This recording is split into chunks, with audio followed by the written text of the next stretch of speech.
मैं हूँ इस नाटक का सूत्रधार यानी कि सबसे बोर पात्र। लेकिन आज मैं आप लोगों को एक बहुत ही दिलचस्प कहानी सुनाने वाला हूँ। जी हाँ, पृथ्वी की कहानी बहुत आसान है इस कहानी को सुनना, देखना और समझना। लेकिन इस कहानी को देखने और समझने से पहले आप सभी को मेरे साथ चलना होगा अतीत की ओर। तो चलें अतीत की ओर और भी अतीत की ओर।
यही वो समय था, यही वो पल था, यही वो क्षण था जब इस पृथ्वी पर पहली बार बल का दुरुपयोग और शुरुआत हुई लड़ाई की, उन सब युद्धों की, महायुद्धों की जो आज भी गतिशील है और विराम की संख्या से दूर, बहुत दूर है। समय बीतता गया, सृष्टि बढ़ती गई, काल चक्र अपनी नियमित गति से घूमता रहा। एक समय के पर्यंत इन आदि मानवों का रूप बदलने लगा, इनमें सभ्यता और संस्कृति के अंकुर फूटने लगे, इनका शारीरिक, मानसिक और बौद्धिक रूप से विकास होने लगा। धार्मिक भावनाओं का रूप धारण कर आध्यात्मिक भावनाओं की चादर में मानव चलने लगा विकास के पथ पर, ज्ञान के पथ पर, और फिर धीरे धीरे धीरे बढ़ता गया, बढ़ता गया, बढ़ता गया, विकास के पथ पर बढ़ता ही गया, बढ़ता ही गया।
अपना देश है खड़ा हो जा ले जा ये कर वो कर ये सब किसे बिना डालो होता अभी तो कोहेगा कुछ नया होता नया यो भाई कहीं बोलो ना आज आप अपने वालों को कुछ मसाला मसाला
आजाद मुल्क कहलाता है हमारा कौम का मतलब है।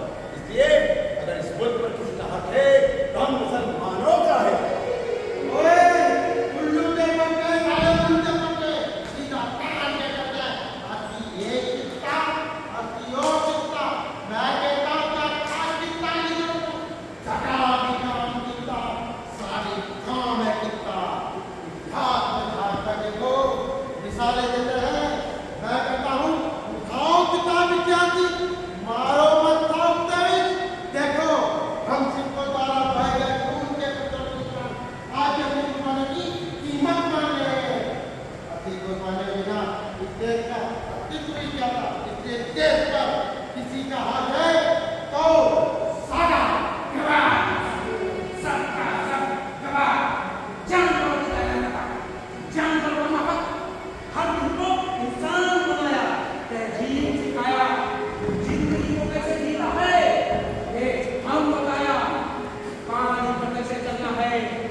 डालो मुझे, मार डालो।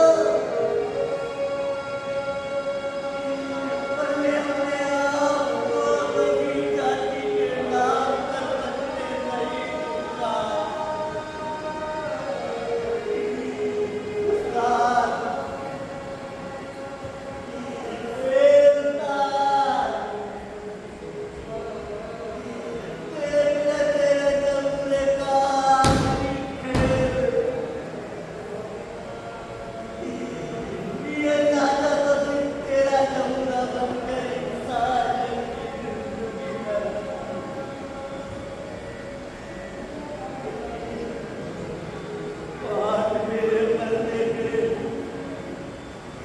पूछना उस ऊपर वाले से, मेरा ये खून किस जाति का है।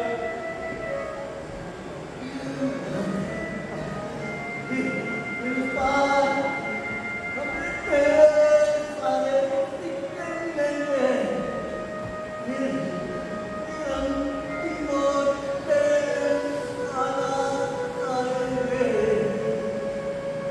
तीनों तेरे खाएंगे।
ज्यादा खून मेरे पास है, सरकार मेरी ही बनेगी।